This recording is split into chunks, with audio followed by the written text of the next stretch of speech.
Whoa. Good evening, everybody. Welcome to the Australian Poetry Hall of Fame. Hi, James. The crowd will grow as the evening goes, and so the show must go on. Welcome to everybody that's here. Welcome to everybody out there in Facebook and YouTube world as well. And welcome to those that are yet to arrive and those that will be watching us sometime in the future through the interweb. I would like to begin the night by an acknowledgement of country, that we stand here and present this show, this poetry night from Banbai and Kamilaroi country up here in Gyra, and acknowledge the continuing connection to the land of the elders past. I got a little bit of a special for you this week of celebration of International Women's Day. Reading of female poets from Australia tonight. Considering I don't think we actually have any females here presenting poetry tonight, but it would be great to see them. Well, I'm going to start with something that I wrote quite a long time ago. My introduction. Ladies and gentlemen, my name is Thundercloud, and sometimes I am silent, sometimes I'm loud. I am an urban poet, and as everybody knows, my words are a spell of love and change of poetry and prose. An urban poet has the words to transform and change needs, lyrics, words, rhyme and time, inspiring words he reads. I'm Thundercloud. Prolific speech leads to masterful deeds. Walking like a leader talks, leading like one leads. You see my face, I'm just a man, a gentleman of care. Integrity is what I have, hence I don't cut my hair. You might have seen me around. My voice is very loud, but sometimes I am silent. My name is Thundercloud. I am an urban poet and my head is full of speech. Blue's my favourite colour. I rarely dress in peach. A cunning linguist, tongue twister reader on the roads and streets. I'm a free word feeder, the people listen. When Thundercloud reads, casting spells with his words and his poetic deeds, and this is what urban street poets say as they walk and recite as they go through the day. Prolific speech leads to masterful deeds. You walk like a leader, lead like one leads. Thunderclouds bring lightning and floods and rains. Does anyone know where that fella is called? James? Right, that's it. That's my introduction. That's the extended Thundercloud here at the Australian Poetry Hall of Fame, having a little bit of fun and games. Now, moving right along tonight, International Women's Day is about women. So I'm going to start with one of Candy Royalle's poems. Candy Royalle died in 2018 from cancer. She was 37. She was a Palestinian Lebanese lesbian performance poet. And she was absolutely amazing. So if you do look her up on YouTube, and you can see some of her works there. Sydney, Melbourne, or Northern Rivers, I think, are all around. I'm not too sure. I know she was living around that area at one stage, but I really don't know. Trillion Tiny Awakenings by Candy Royalle. Listen to this non-prophet, this high priestess of poetry. No more hatred, just love. We are pure love. We are pure love. And this gathering, every gathering, is sacred. Listen, by Candy Royalle.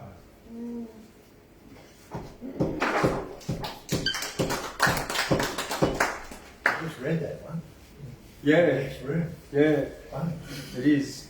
Well, it's what's a poet's favourite topic? Love. Like love poems. They're everywhere. Mm. This one is next one by Ujuru Nunakul. Nunakul would be the tribal clan on Ninjera, formerly known as Stradbroke Island. She was born on the 3rd of November 1920 and died on the 16th of September 1993. She was born Kathleen Jean Mary Rusker, or later Kath Walker.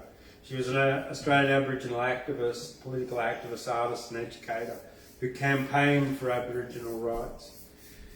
And she was best known for her poetry and was the first Aboriginal Australian to publish a book of verse. And this one is called Municipal Gum.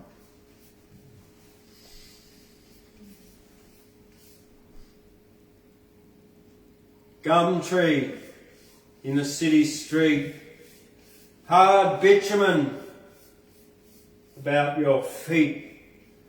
Rather, you should be in the cool world of leafy forest halls and wild bird calls. Here, you seems to me like that poor cart horse, castrated, broken, a thing wrong, strapped and buckled, its hell prolonged, whose hung head and listless mien express its hopelessness. Municipal gum, it is dolorous to see you thus, set in your black grass of bitumen, O fellow citizen. What have they done to us? Very powerful, isn't it? Simplicity. Yeah. Now, before I go on, the next powerful one I've got is from Mary Gilmore. In fact, there's two from Mary Gilmore, aka $10 Mary. She's on the Poet's Note, the blue one with Banjo Patterson on one side, $10 banjo, and on the other side we've got $10 Mary Gilmore, who was made a dame. This one's called The Myall in Prison, regarding some of the Myall Creek mob that were put into prison. The Myall in Prison. Lone, lone and lone I stand, with none to hear my cry, as the black feet of the night go walking down the sky. The stars, they seem but dust under those passing feet, as they for an instant space flicker and flame and fleet. So on my heart my grief hangs with the weight of doom, and the black feet of its night go walking through my room.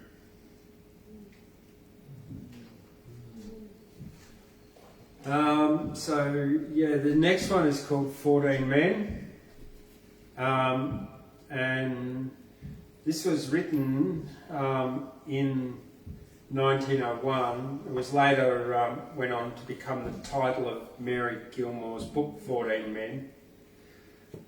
At the stage that she wrote this, she was 51 years old, and this particular poem had haunted her since 1862, when she was a 12-year-old girl.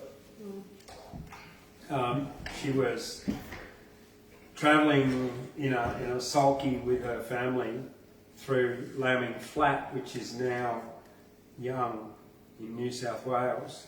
where Young is. And at the time there'd been these riots between the miners, the Chinese miners and the settler miners, like a couple of thousand of each rioting. But yeah, I'll just let this one speak for itself, because while she was driving along in this sulky, she came along a tree with 14 Chinamen, Chinese, hanging from their pigtails.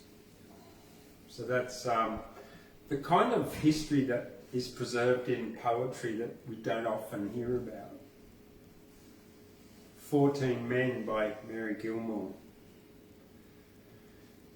14 men, and each hung down, straight as a log, from his toes to his crown.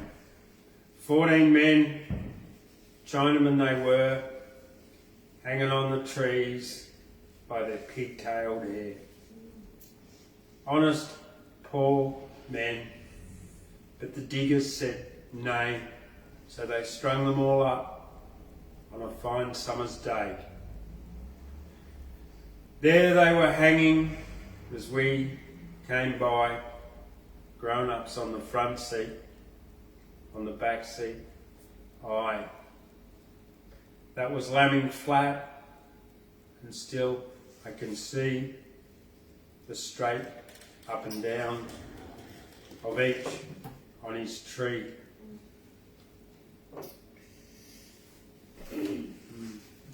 Were they dead, I presume? Yeah. They didn't make the babies. No, no. But yeah, that's the, I guess, the synchronicity of the responsibility of being a poet, that you get to report on that sometimes, 38 years later, 39 years later. So yeah, carrying that trauma with you would be quite harrowing for a 12-year-old. For anyone. For anybody, yeah. All right. I'm going to take that opportunity now to invite Ashley up here tonight. Thank you, Ashley.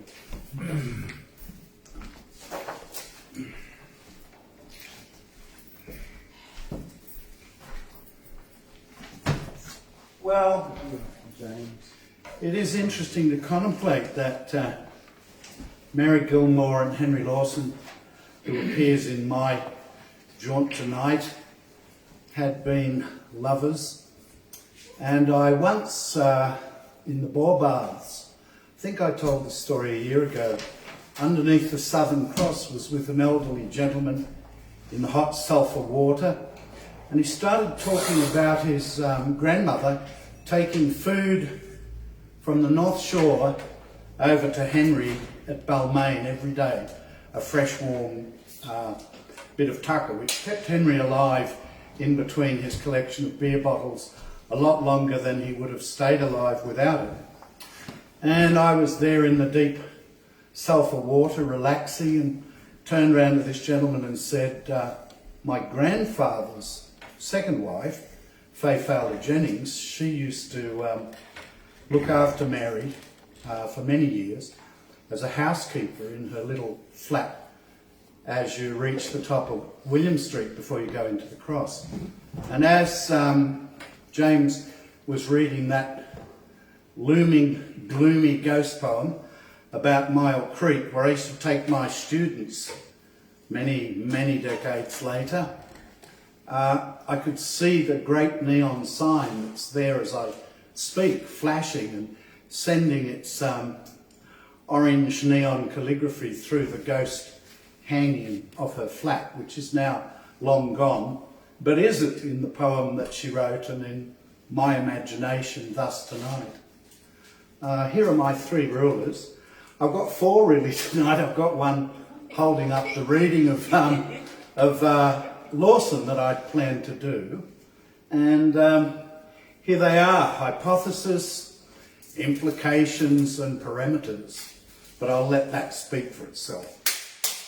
Well, what have I been reading? One of the unique things published in the last 50 years, W.E.H. Stenner's The Dreaming and Other Essays.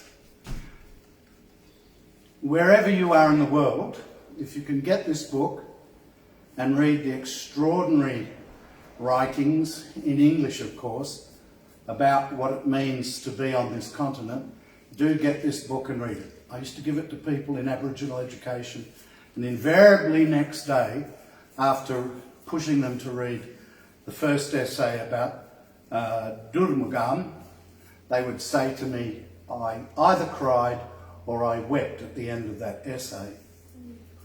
I will read, because it's dedicated to women tonight, a short passage from it that relates to the birthing of birth on this continent.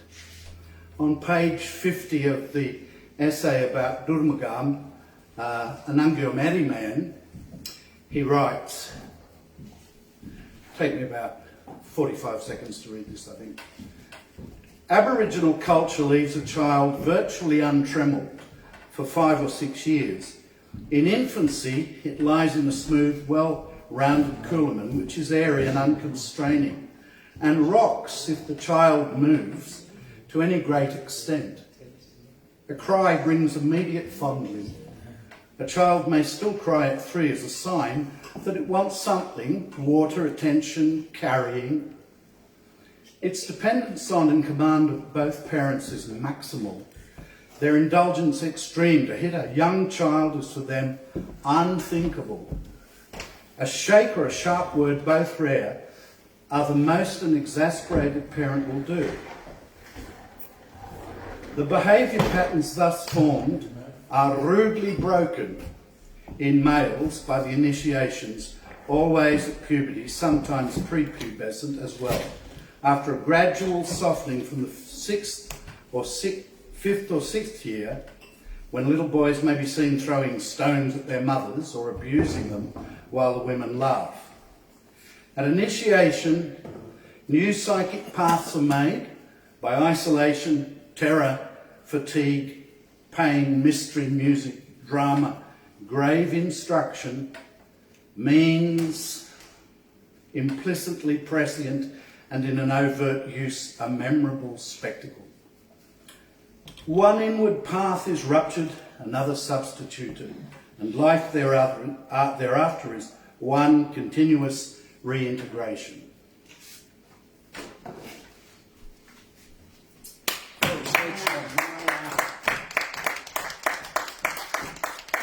Here it is. My mates Johono and Bazza the Baz do send their shadow across us this evening, and I shall read accordingly. One of the women I taught special ed with in Aboriginal school, she found that essay I just read from the most moving thing she was ever to read in her life. I think she would still say that that was so.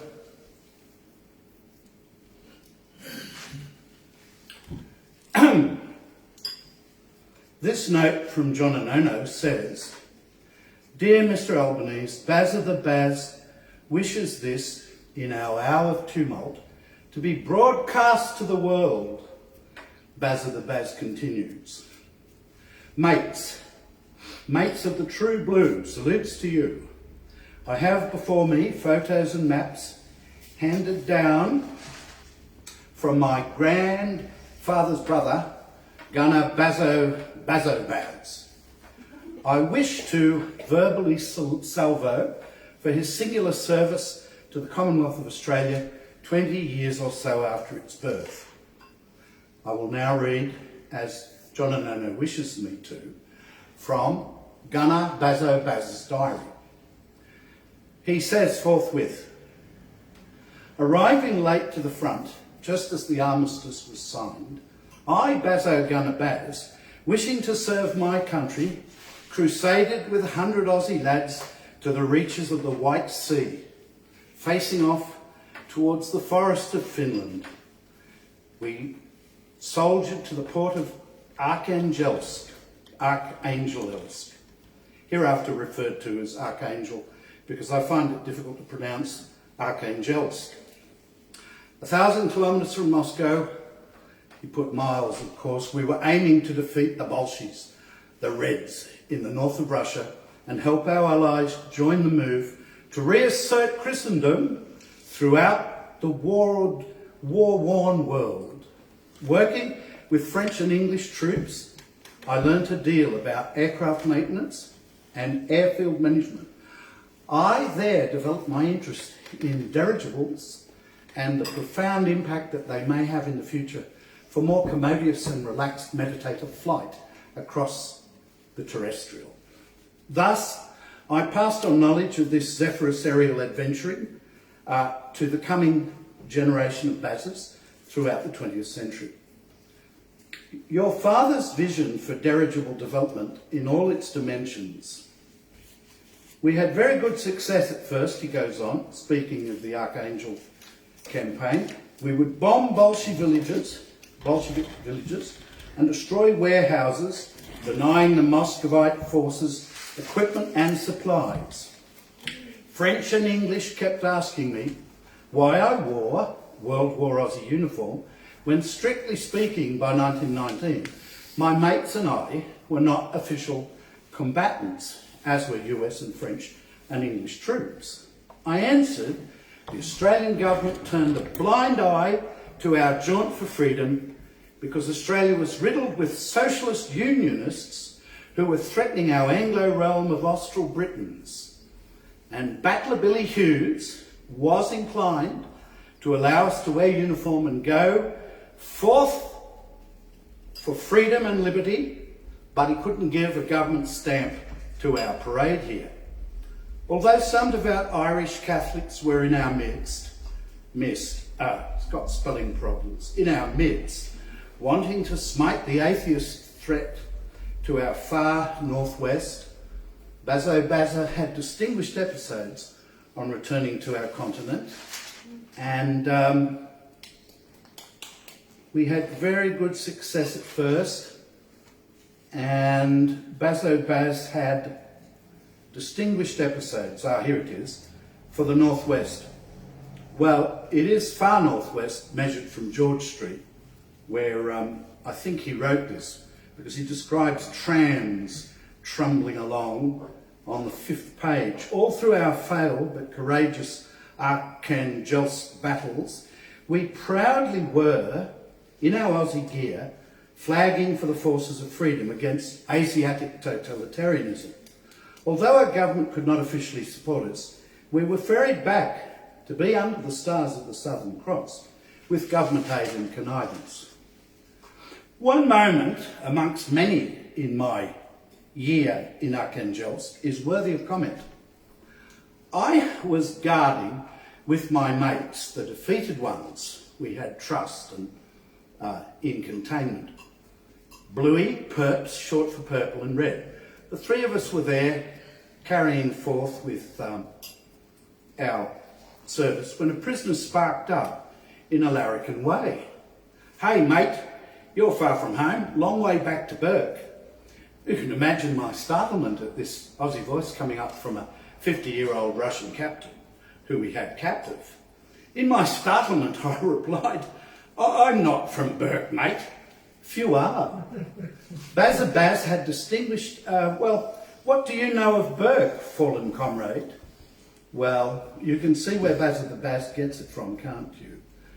Fallen comrade be damned. They worked as a deckhand when the river was up, rolling, flooding out. Well, his English was a little bit peculiar.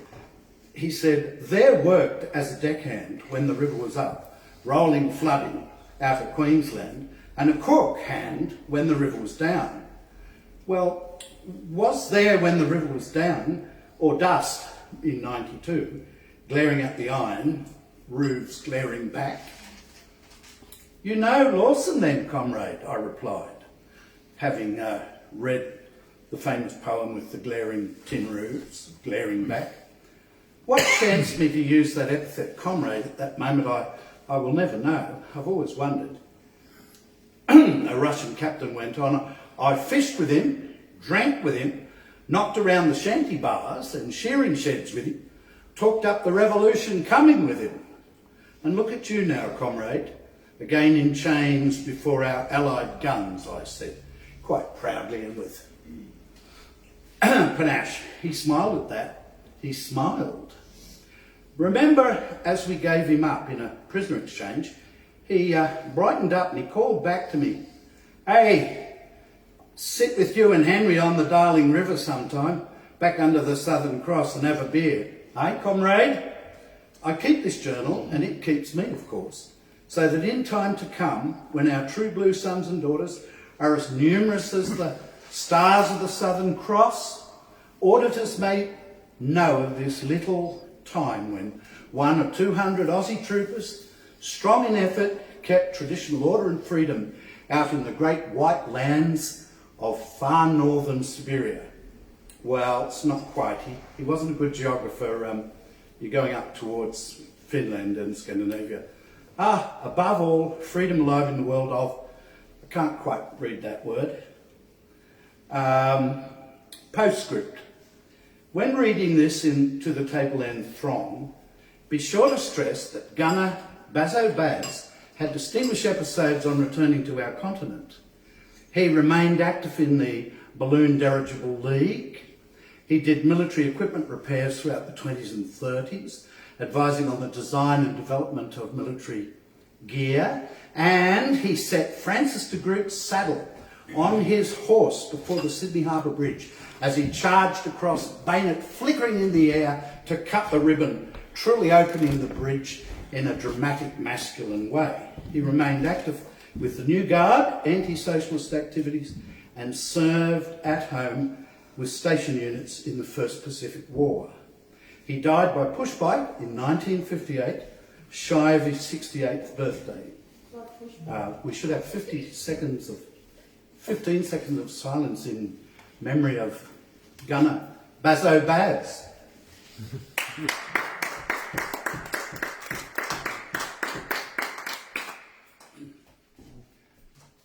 And as fate would have it, as I was thinking about that, I realised that in '92, Lawson left us an interesting poem. Particularly, I think the third stanza is embarrassing to our tone and taste now. But let us look the truth in the face, whether it's a dribble, a slick of mud, an indelicate flow of water, or a dusty drought, dead stream. Bourke. I've followed all my tracks and ways, from old Park School to Leicester Square. I've been right back to boyhood's days and found no light of pleasure there. But every dream and every track, and there were many that I know, they all lead back to Bourke in 92, 91 and 2. No sign that green grass ever grew in scrubs that blazed beneath the sun. The plains were dust in 92, that baked to bricks in 91.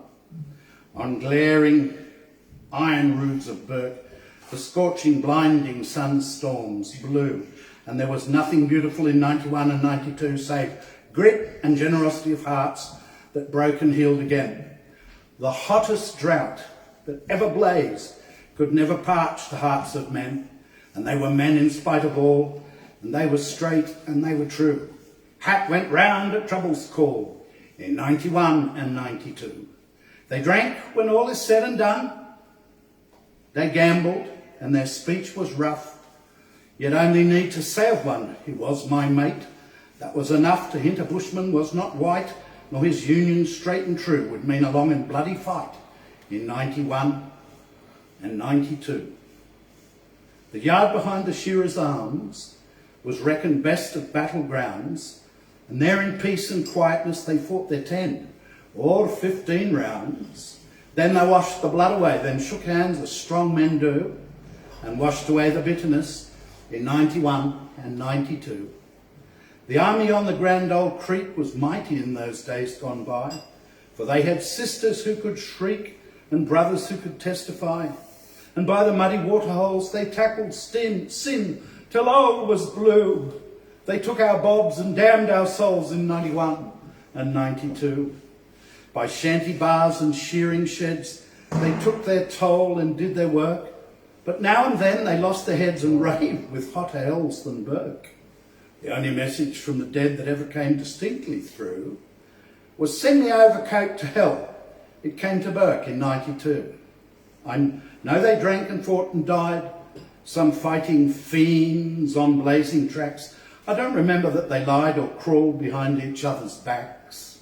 I don't remember that they loafed or left a mate to battle through. Men knew how to stick to men in 91 and 92. They're scattered wide and scattered far by fan-like tracks north, east and west. The cruel new Australian star drew off the heart bravest and the best.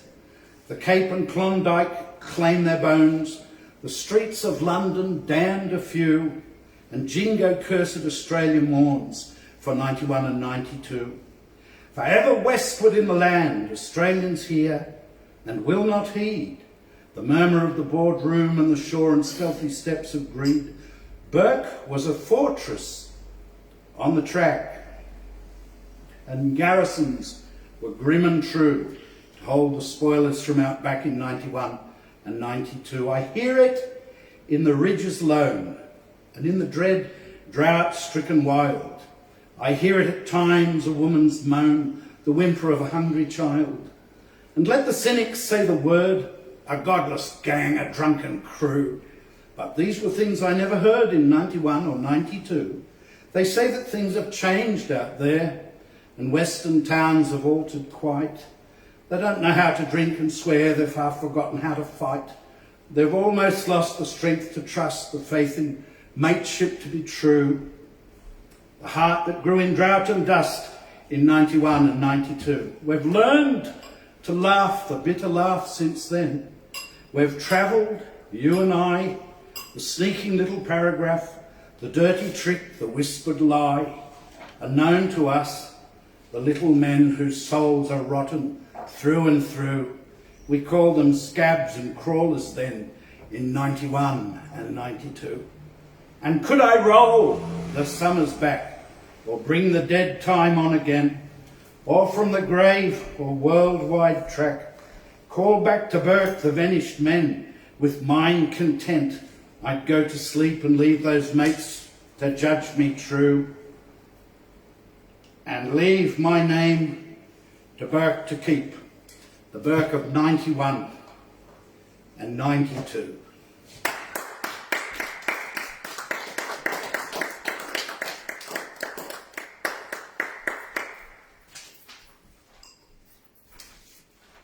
Wow, 130 years ago, eh? Time flies when you're having fun, doesn't it? Oh yeah, that was Russian one. Yeah. It was a long poem, but it was apt to the setting. Absolutely. All right. Well, before I invite George up, here's one from Mary Fullerton, Mary E. Fullerton, called Emus. My annals have it so, a thing my mother saw nigh 80 years ago, with happiness and awe. Along a level hill, a clearing in wild space, a night's last tardy chill, yet damp on morning face. Sight never to forget, solemn against the sky, in stately silhouette. 10 emus walking by. One after one they went, in line and without haste. On their unknown intent, 10 emus grandly paced.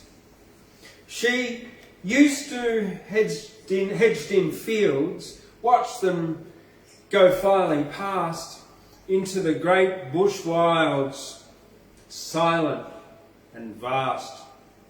Sudden that hour she knew this place far was good. this mighty land anew for the soul's hardihood, for hearts that love the strange, that carry wonder, the bush, the hills, the range, and the darkness under. Mary Fullerton. George is going to come up and he's got a little song for us. Well, that's Yeah. for something completely different. Yeah, absolutely. Now, do you need this up here or not? Just a chair? I'm going to need a high chair, maybe. Yeah, I have got a. I don't have a high chair, no, but I have got a music stand if you need. Okay.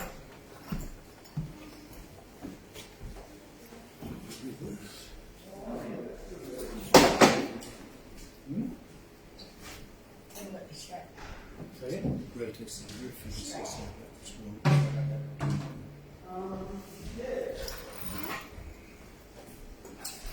We have got a high chair for you, George. Yeah. Okay, cool.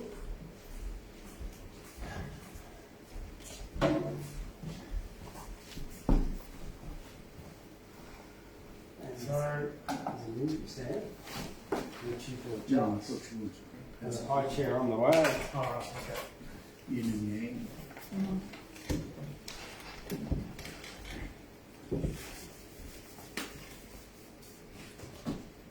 An ordinary chair is fine.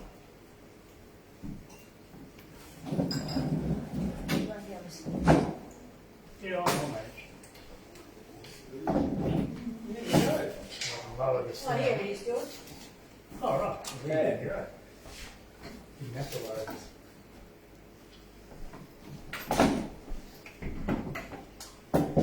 I don't have many.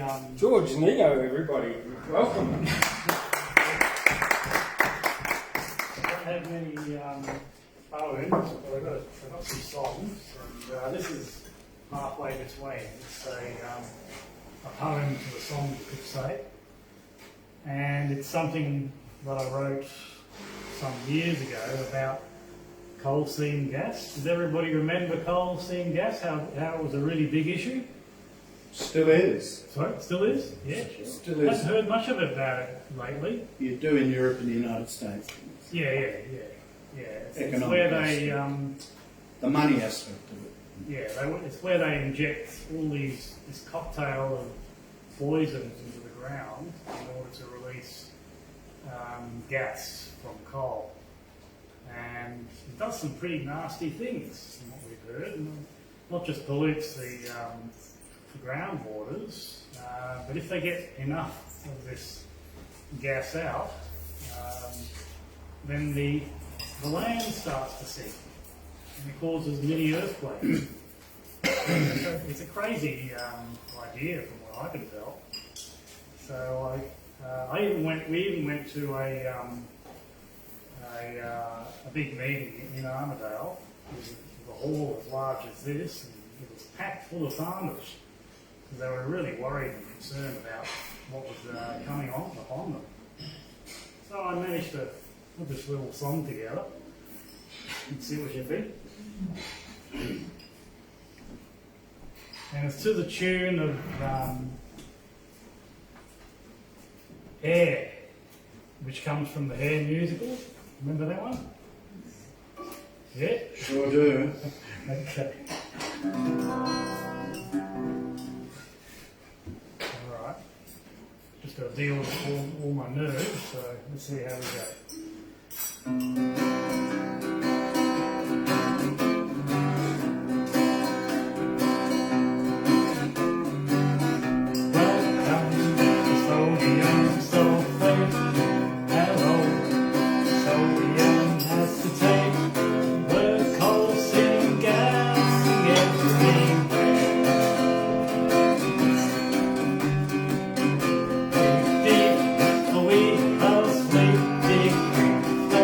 You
So complicated.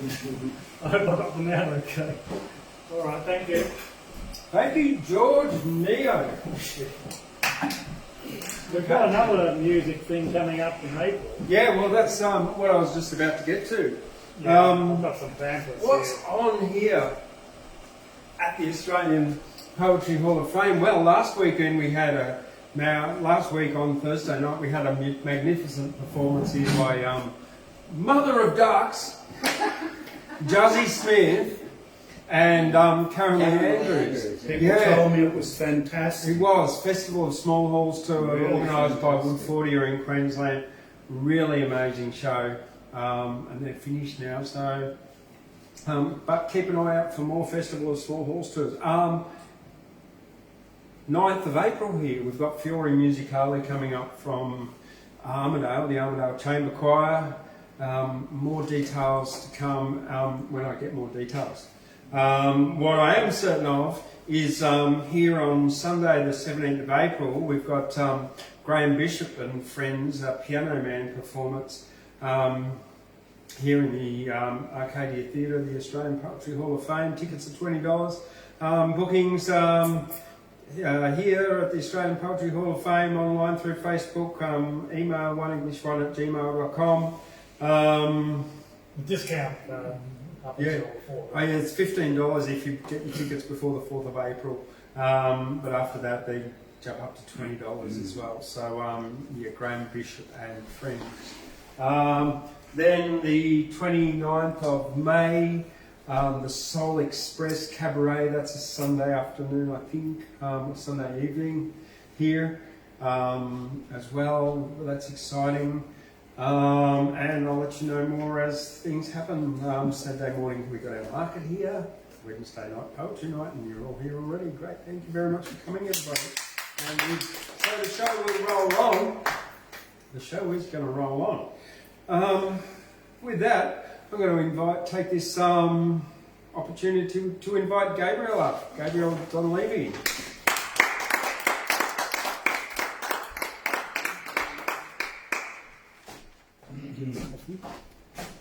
Thank you. I've got 3 short ones about political things, and I was originally going to do the serious one first, then the middle one, and then the light one. But I think, reflecting the Tower of the evening, I'm going to do it the other way around and start with a lighter one. The lighter one's about Tony Blair and at the height of his spinning powers in England.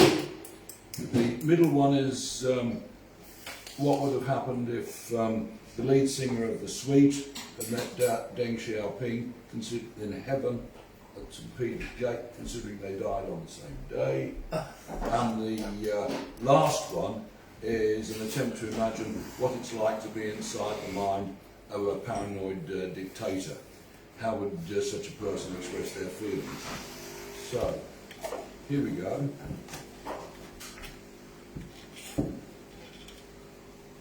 The Goblin Master. Up high within a concrete slum, with horse and crack and dope and gum, amid the poisoned human scum, resides the Goblin Master. So long alive, but longer dead, cold black eyes in eyelids red, fat of frame, though rarely fed, grotesque the Goblin Master. One rainy, windy April morn, a couple with 6 kids forlorn, homeless, with no more to pawn, approached the Goblin Master. At first, the father rang the bell. No answer came down the stairwell. Next, the mother screamed, "Oh hell, who needs the Goblin Master?" "You do," screeched his great grey owl. And then came the throaty growl. "Justice by fair means or foul, so deals the Goblin Master. How you found me, I don't care. I will help you, if you swear to vote all ways for Tony Blair," spun the Goblin Master. The father, to the entry phone, spoke loud and clear in measured tone. "We also swear, find us a home, New Labour Goblin Master." "Wait there," was the owl's command, as he flew beyond the strand, to confer with Peter Mann, apprentice Goblin Master. Back to Bow, within the hour, sped the owl through sun and shower, high on the tart taste of power, to the Goblin Master. The family saw the owl swoop down toward the standpoint on the ground. "What news?" they asked, and turned around to see the Goblin Master. "You know then," said the Master's bird. "I do," replied the magic nerd. "Go then to Peter, be absurd," grave the Goblin Master. The Master hastened back indoors. The owl rose laughing at the straws, clutched through humanistic flaws. The family felt the force of laws shown by the Goblin Master. The first law is, no magic wand brings relief, justice, or James Bond. To cure life's tragedies, we're conned by so-called Goblin Masters. The second law is that most love, whether of an owl or dove, can't fit as well as hand in glove. The third, no Goblin Master. How gothic. Yeah, I was trying to be a bit gothic. You didn't fail. Ah, cheers. Right. Are you channeling Edgar Allan Poe? I wish I could. That would be an honour. Middle one. Deng's death. When Deng Xiao Ping passed on, poor thing, we smokers lost a friend. His big wide grin and Sichuan sting was such a unique blend. 6 days mourning were decreed by Zhao's Presidium, and every pundit round the world guessed what is to become. But when Deng stands in the VIP line outside the Temple of Heaven, and the only other person there is a rock star from 77, will commonly ask from behind Deng's mask, "Are you ready, Deng?" Death sometimes pairs so artfully strangers from different worlds, for Deng's life unfolded in episodes well captured by the sweet and sour coincidentally. While Deng was imprisoned by Mao's guards singing "The East is Red," Sweet was sneering "Teenage Rampage." Whose was the greatest street cred? When Deng squashed the Gang of Four and defashioned their ultra-left faction, Sweet summed up the Chinese Thor, everybody wants a piece of the action. Sweet were there in you-know-what square when the old men were in a great fluster, singing, does anyone know the way? There's got to be a way to Blockbuster. So, in the noonday sun, they beat on the drum when Papa Deng's mummy comes around, singing Ho Chi Deng Xiao, Deng Xiao. Many, many years ago, I ought to sing this one. Many, many years ago, he started something with his first hello, ho, and now this one. The views I'm about to express do not necessarily represent the views of this chum. In fact, they definitely don't do so. But do they represent the views of Edgar Allan Poe? Oh, I doubt even that. It's an attempt to get it inside the mind of a paranoid dictator. So it's called Mass with 3 S's on the end. And it doesn't rhyme. I hate all crowds, everywhere, of any class, of any race. Their drink-induced euphoria brings irresistibly to mind the image of a Soviet tank and submachine guns trained upon the whole fucking crowd. Oh my God, how I long for a rifle to fire through your blank faces, to transform you from a live zero to a dead one. You, the cannon fodder of the great. You, the spoilt child crowd, screaming and gurgling. Would to God it was with your blood you were gurgling. Your pasty pink faces, your fixed smiles, your drunkenness thoroughgoing in its repulsiveness, silly and giggly rather than amusing, mildly lecherous rather than sensual. You, the eternal fractions, incapable either of solitary thought or action. You, the half-thinking, half-living forerunners of the brave new worlders. See the young Nordic fondles a black-haired girl's body. She, smiling, pushes back her forelock, and from time to time pats his chest. Oh, for a revolver from the NKVD to shoot you both for the cause of iron reason. Oh, to see the red fluid from your marble skin and say, see my goddess, there are 2 less fools, 2 less wasps living from day to day, 2 less Morlocks on the Eloy's earth, a sacrifice to you, Felician Queen. I know you, scurvy and wrinkled Democrat. All power rests on the people, you whine. What? Does an army conquer by reason of numbers alone? Strategy and leadership count for nothing? Would be truer to say power rests on the people. They need magnetising by a leader and an idea, like an iron bar by an electromagnet. Say now, who will magnetise the people? Any offers? Sorry, haven't got the time, says. What? Haven't got the guts, says another. Haven't got the skin, says the black. Haven't got the nose, says the Jew. Says the poet, let the people magnetise themselves.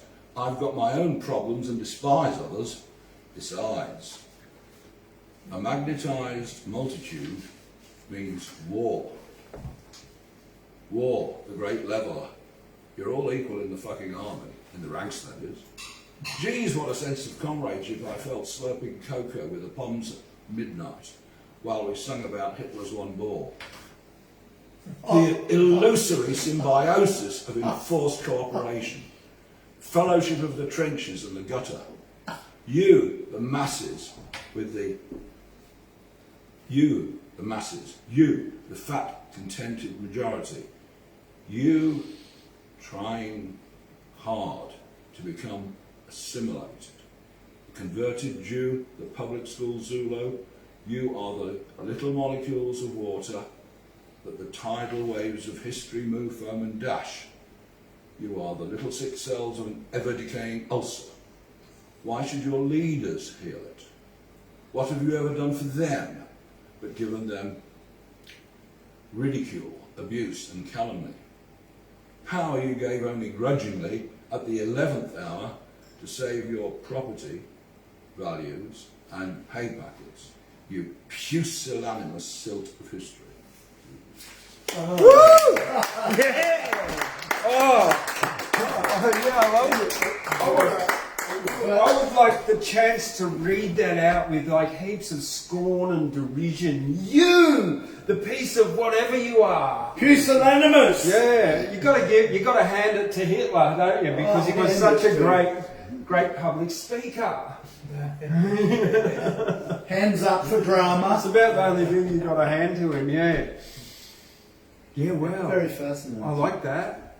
I don't know, does that say a lot about me or what? It was my father's favourite, one of the stuff I wrote, and all his sentiments were completely opposite to that. That's like... Perhaps you've got an inner Bertolt Brecht. I don't know whatever that means, yeah. Yeah. Means a lot, actually. Yeah. Interesting. Yeah. I still can't forget the bloody Japanese sailors coming up with the little plastic packets with their fags in them when he wrote that thing about the diving thing into the reef, anyway. Okay. Right, what have we got next? Mother of Dust was a band that played here at on the weekend at Thursday last week at the Festival of Small Ulster. Well, here in Guyra we got Mother of Dust Lagoon, and since we're at the Australian Poetry Hall of Fame in Guyra, I'm going to read to you from this book, For the Love of New England, by Myra Sweeny, copyright 1987. This one, she's passed on now, but this one's called The Mother of Dust Lagoon, which it should be World Heritage listed. I'm going to add, because what these lagoons are, there's about 28 of them all up here on the tablelands, all scattered along, and we're on a watershed, which means we're at the top of the range, and everything flows downhill from here. But these lagoons are suspended, and they bring in huge amounts of wildlife. One of the most impressive is Little Llangollen Lagoon, so if you get a chance, drive 15 kilometres north of Guyra and have a wander around. It'll take you about an hour and a half one day.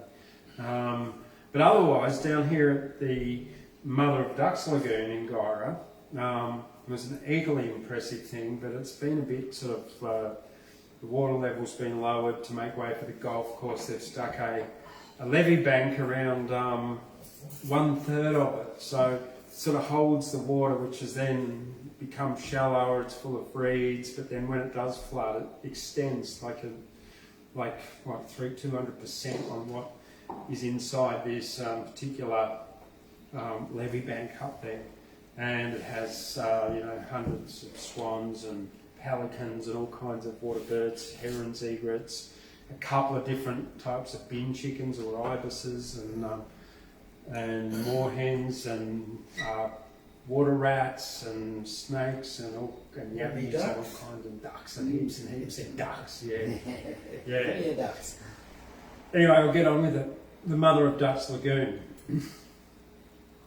As I wander sadly down by the old lagoon and watch the people playing golf on a Sunday afternoon, I think about the many times I've walked beneath the trees and watched the water rippling gently in the breeze.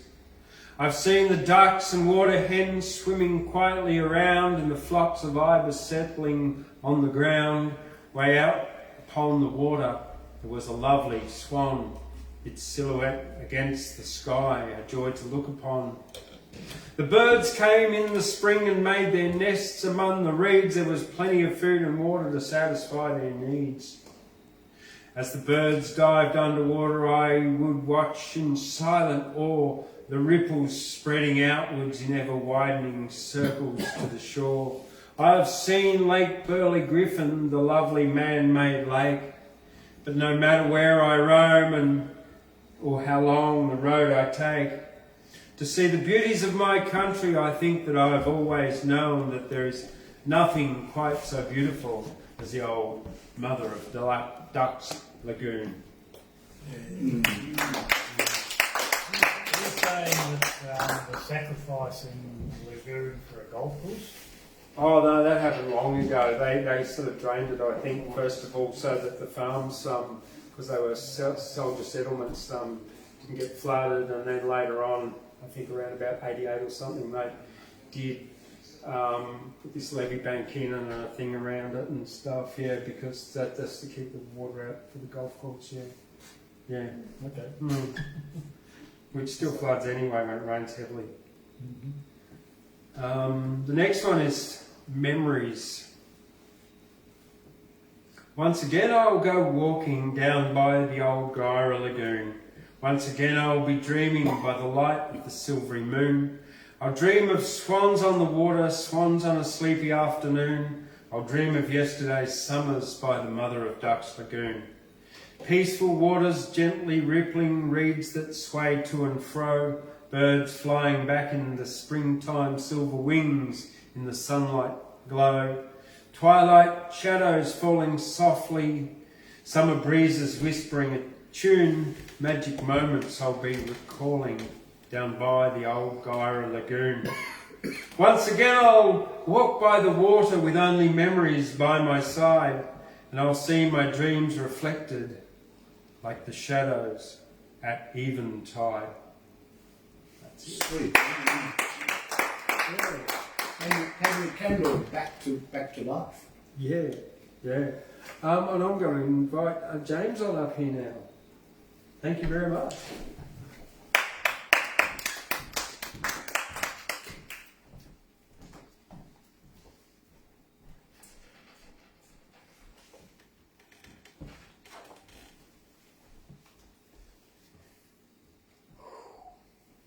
I might just do 3 short ones tonight, actually. This is an old one I just stumbled across that I haven't seen for a while. But, tempests of the night can't wait for the light, as done senses sight. Temporal antitheses quarrel with the sensibilities, and in the slack fall calamities. A story I cannot tell yet, until the conscious mind has met the brightest light in the darkest jet. What lies between the rainbow of your dreams? Doth thou think, perceive reality as it seems, for knowledge of faith to bypass life's little schemes? To see the colour and the grey, into destiny's path may stray, as another soul leapt from its sleeping clay. And then,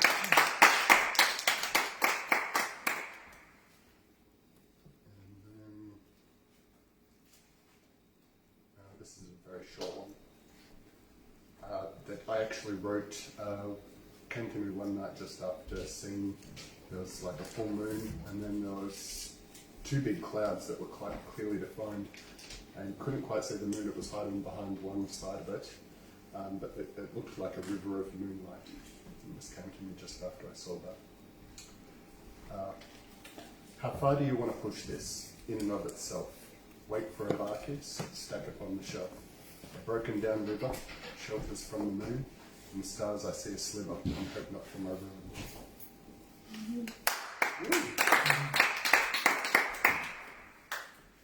I think this one was written at Madarranka in Northern Territory, when I was up there.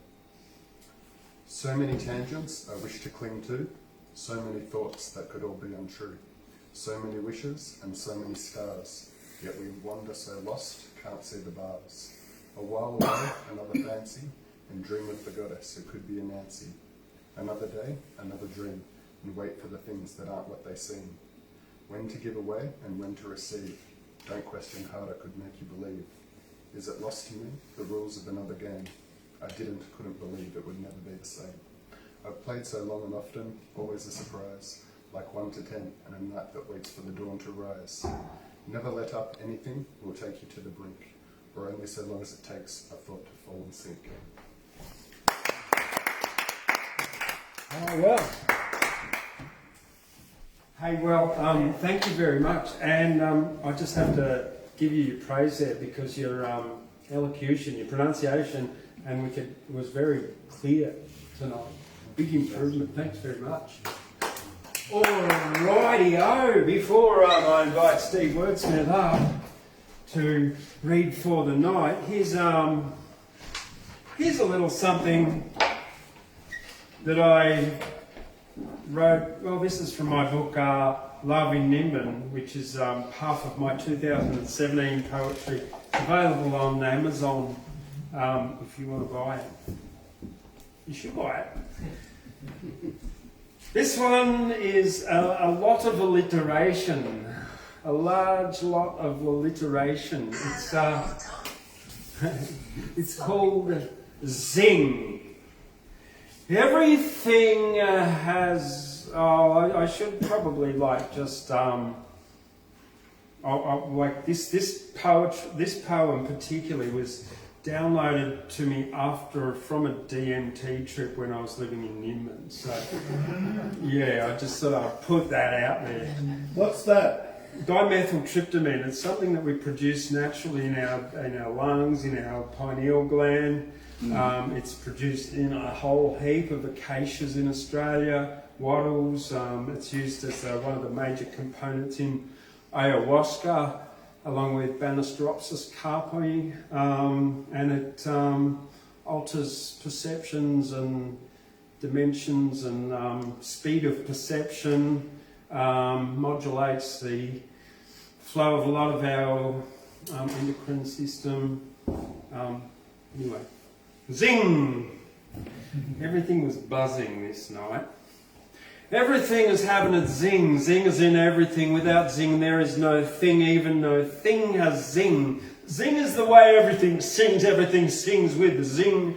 Amazing things happen with zing, zinging, swinging, happening. Zing, get your zing, swing and zing. Amazing happening, swinging, zing. Zing, zing, zing. Fling has zing. Dinging, pinging, singing has zing. Bing has zing. King-a-ling-a-ming, ning, ting, ving, wing has zing.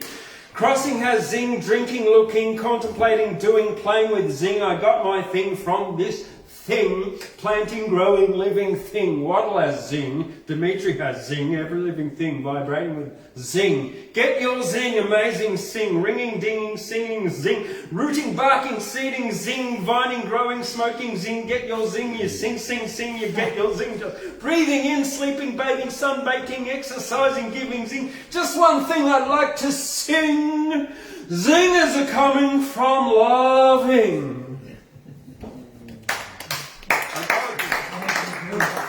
I told you it was a lot of alliteration. A large lot of alliteration. And with that, I'm going to invite Steve Wordsmith, our poet in residence, on up.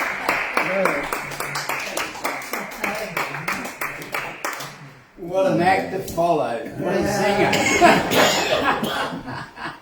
It's always good to be here at the Australian Poetry Hall of Fame. Wonderful to see all the great poets here standing and telling their rhymes, and it's fabulous. I was stunned earlier today when James says all poetry doesn't have to have messages.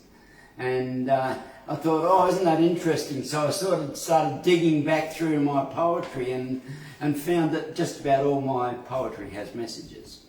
And it's something that I have to address probably to give some light-hearted poetry to some of the things that we do.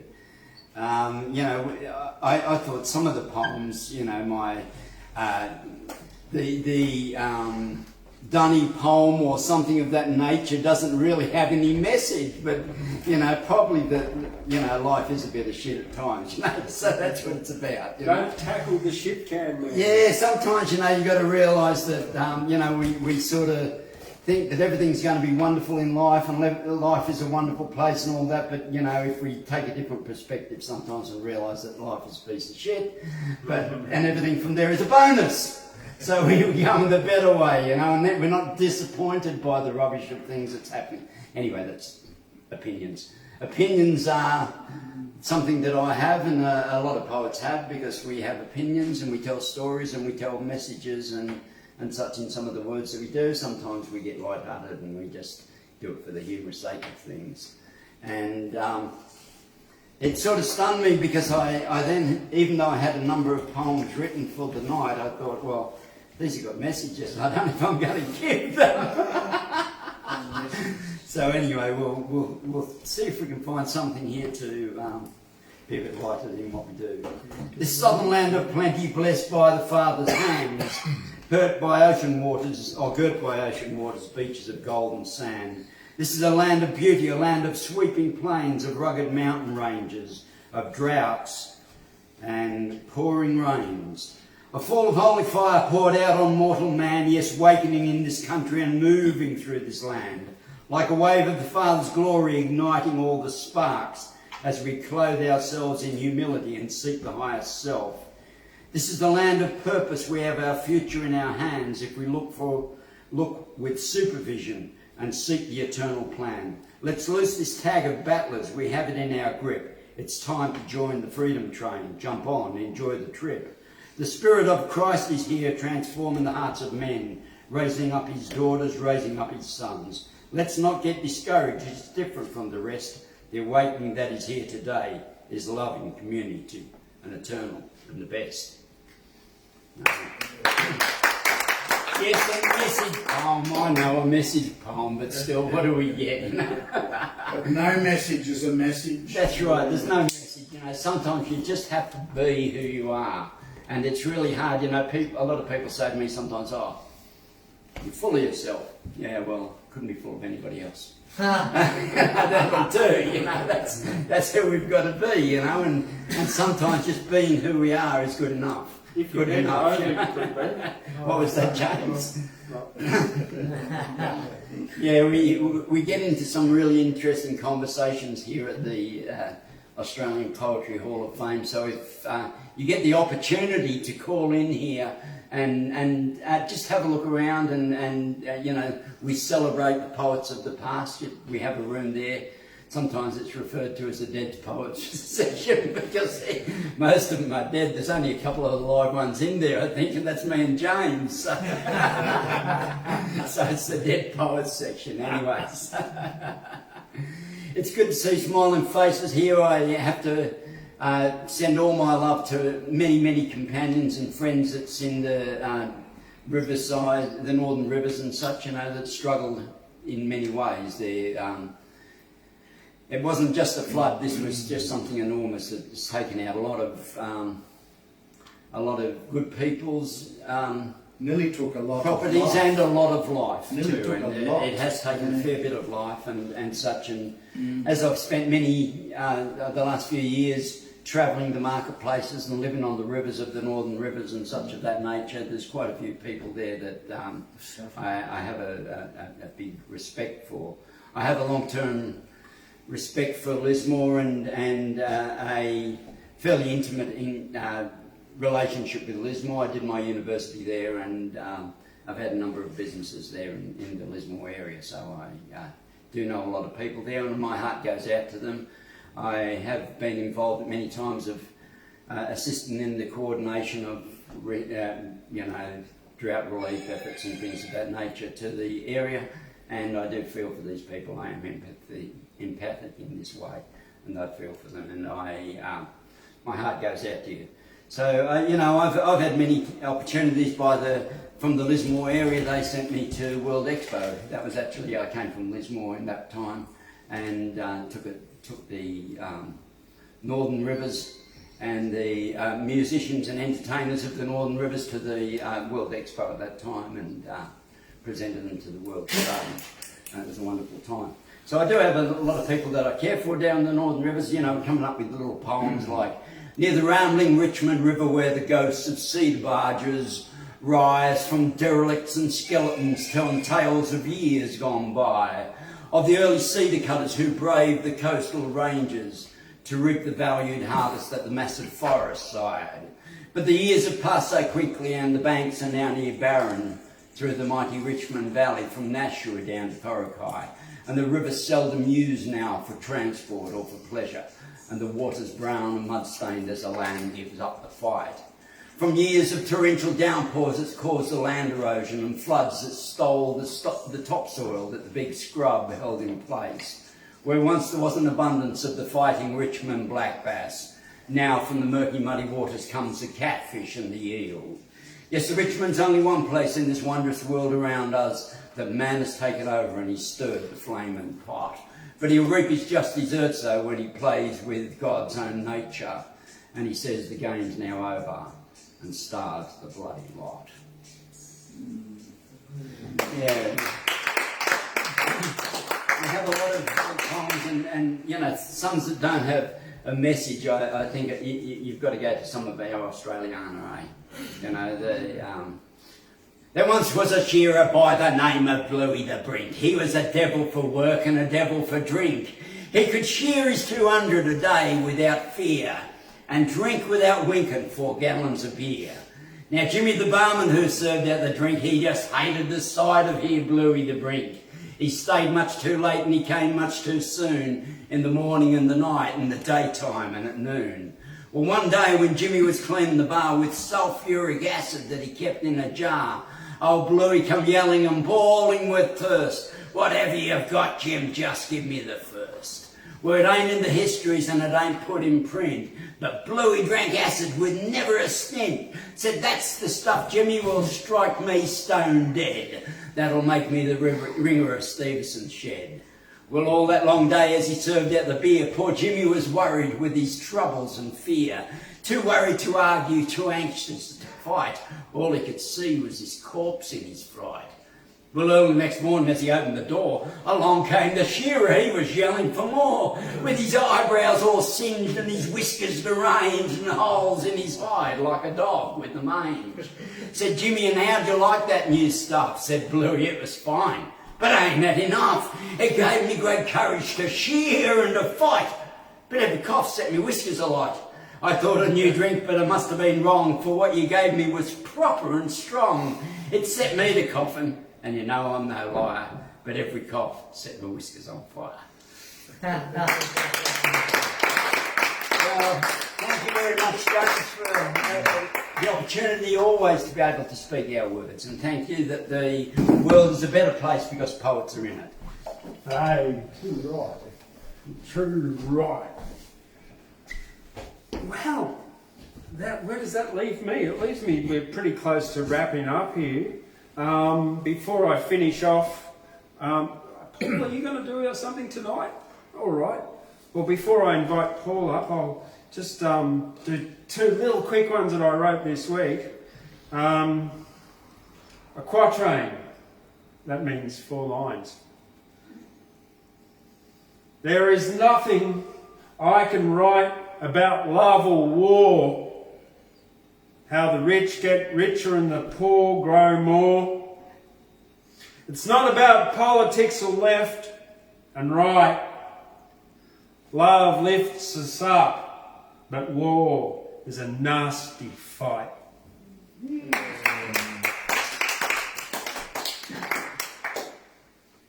I've been doing some silhouette drawings of people in the desert, people on camels.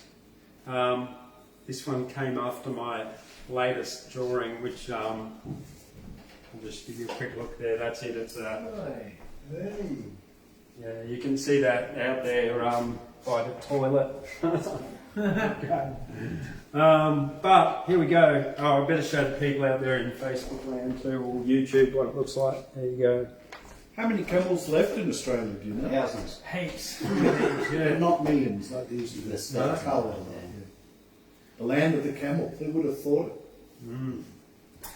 For 2 years, I've been in the desert of isolation, dodging camel shit and misinformation. But I've left far behind my frustration, and now I've grown into this situation. I weather all kinds of precipitation, wandering alone through my mind's desolation. And Paul Wood, come on up.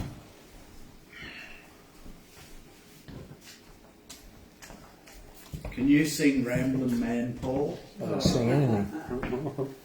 Sing it, Side Sing it, Ramblin' Man. I'm just going to do a bit of Elvis for my sister, my number one fan, Ballarat. Elvis is in the room, Julie, Dolly, my dear friend. Actually, she watches the whole show and she likes everybody. She's got fans besides liking me. She likes all the poets. So, hello, Julie, and I hope you enjoy the show tonight. As usual, I haven't got much planned. Just on a few topics. Gabriel, when you talk about the suite, Elvis has left the room. When you talk about the suite, they're all dead except for the guitar player, very, very fit guy, very strong man he was in his day. But I think it was Steve Connolly drank himself to death. A very, very lovely man, wasn't he? A very fine looking fella and very talented. It was a good band, good ensemble, very difficult to do. It's very difficult to have pop hits that aren't blues or ballads. Pop hits, it's underrated.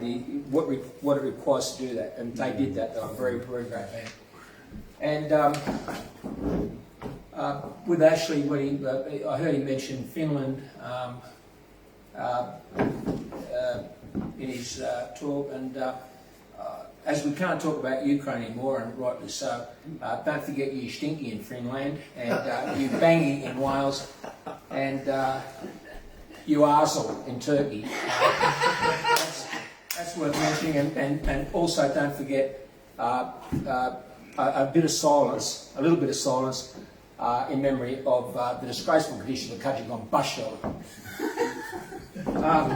Now, it's befallen our good friend, the wizard Steve, that his vehicle, his earthly travelling device, has become a victim of the flood.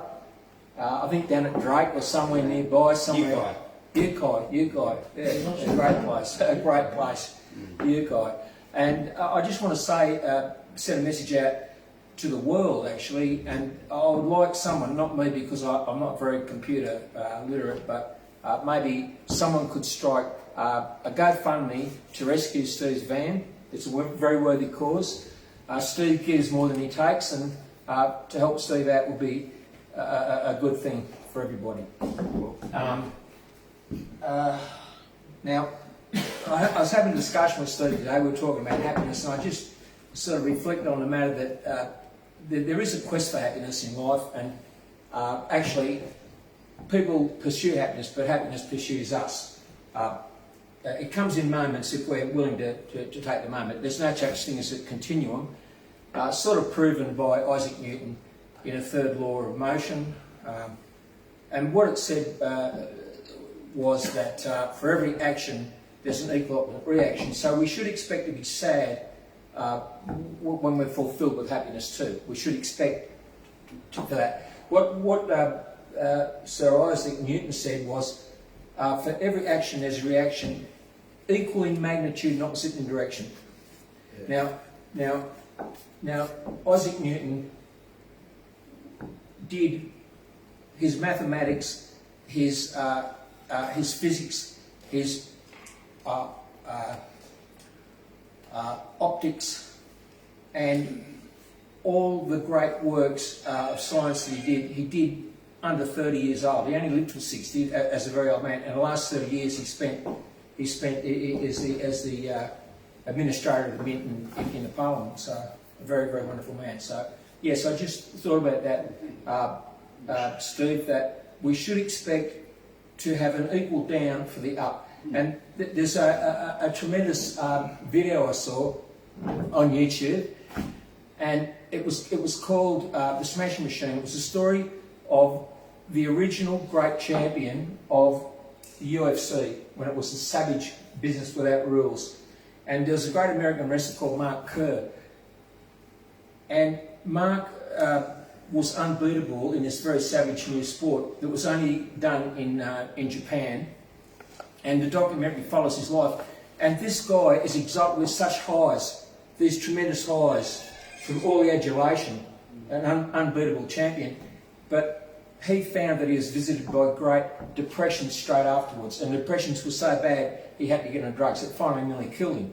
So, just again on our discussion about those matters, Steve, we should rightly fear getting too much happiness and too much high, because there is a price to pay.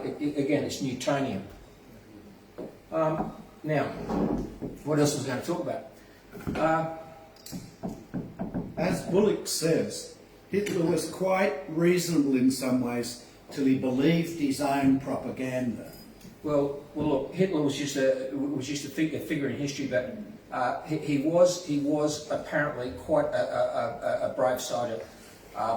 He suffered and was persecuted for his belief, right or wrong, and he somehow managed to manipulate a whole nation of people into obedience, regardless of the bad outcomes. So, you know, and as the professor said, I do think a lot about leadership, and what's required today for people's hopes and aspirations for what's going on is great leadership from the people. We always hope that a great leader will rise up and lead us to righteousness.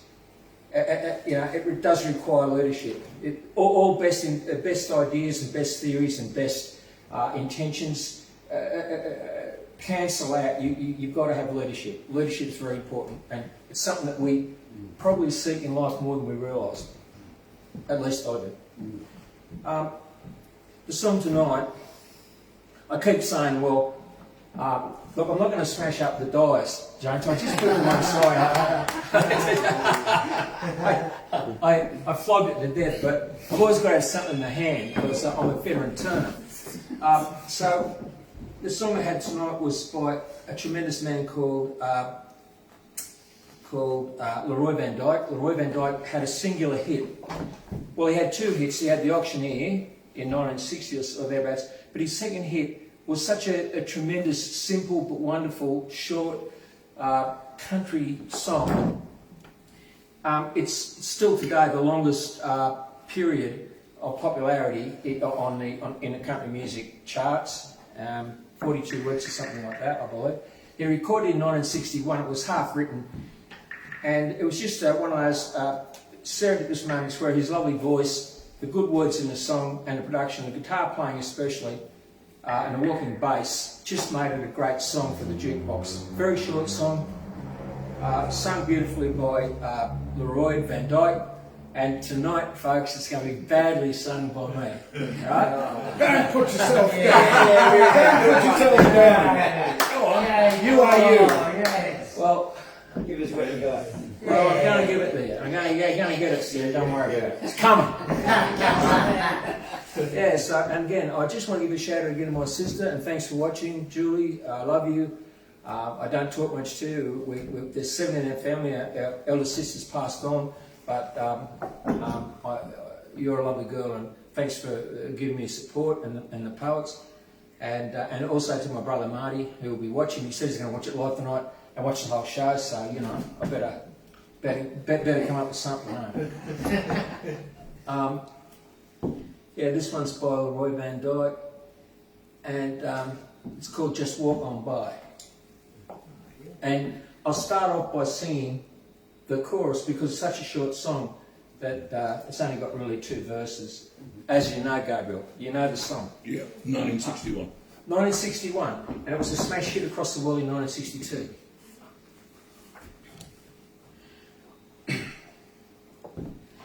Just walk on by, wait on the corner. I love you, but we're strangers when we meet. Just walk on by, wait on the corner. I love you, but we're strangers when we meet. If I see you tomorrow on some street in town, pardon me if I don't say hello. I belong to another, it wouldn't look so good to know someone I'm not supposed to know. Just walk on by, wait on the corner. I love you, but we're strangers when we meet. Just walk on by, wait on the corner. I love you, but we're strangers when we meet. In a dimly lit corner, in a place far out of town, tonight we'll try to say goodbye again. But I know it's not over, I'll call tomorrow night. I can't let you go, so why pretend? Just walk on by, wait on the corner. I love you, but we're strangers when we meet. Just walk on by, wait on the corner. I love you, but we're strangers when we meet.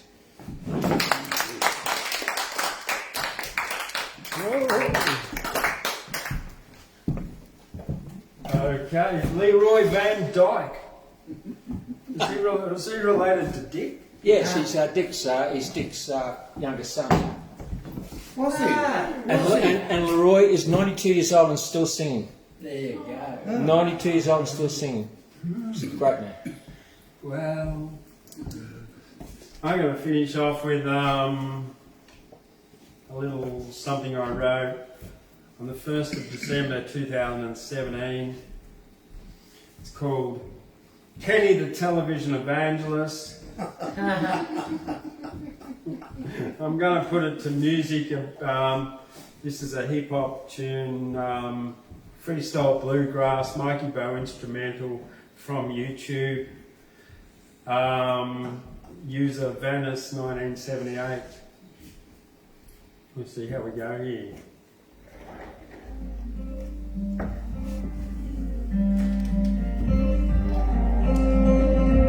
Kenny, television evangelist.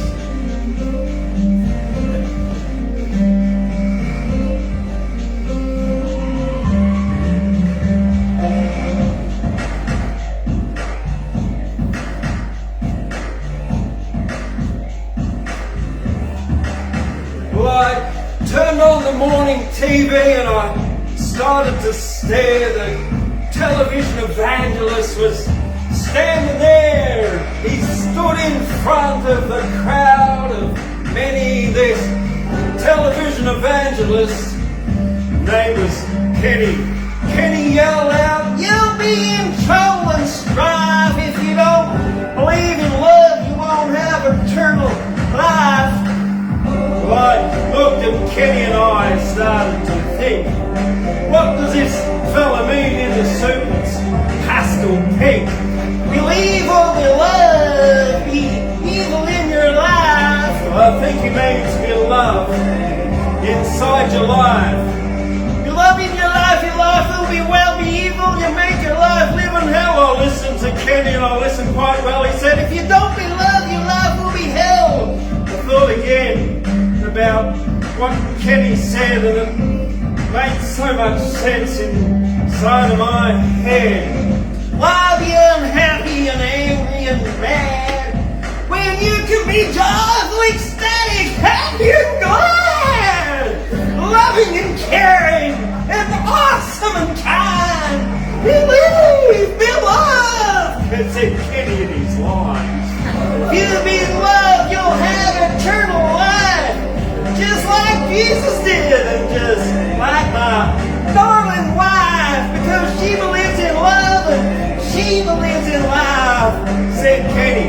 And that is the belief of my wife.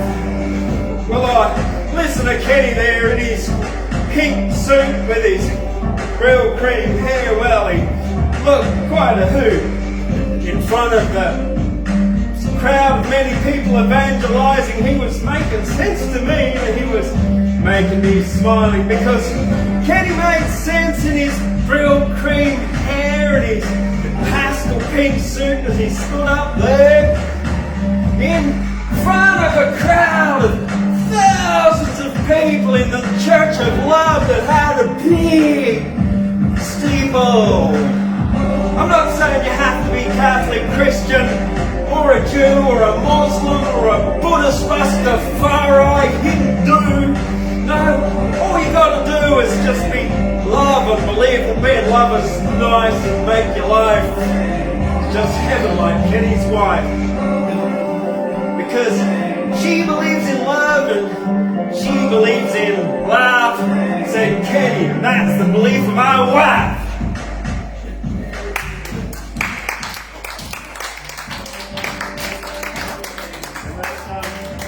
Freestyle bluegrass monkey bow instrumental from YouTube. Thank you very much for joining us here at the Australian Poetry Hall of Fame. Poets' favourite topic, love. To all of you, everybody out there in Facebook and YouTube and interweb, have a lovely evening. And we'll see you next Wednesday here at the Australian Poetry Hall of Fame, washing away the garbage, leaving rainbows after rain. And the last thing, to all those people out there who are suffering at the moment, our hearts will go out to you. It's touched my family too. My sister's had water go through her house and everything as well. So Steve's probably lost his car. Many people have lost cars, houses, lives, etc. So it's a national tragedy. So we're sending you our love. Thank you. Love. From 1,300 metres up on the granite. That's it.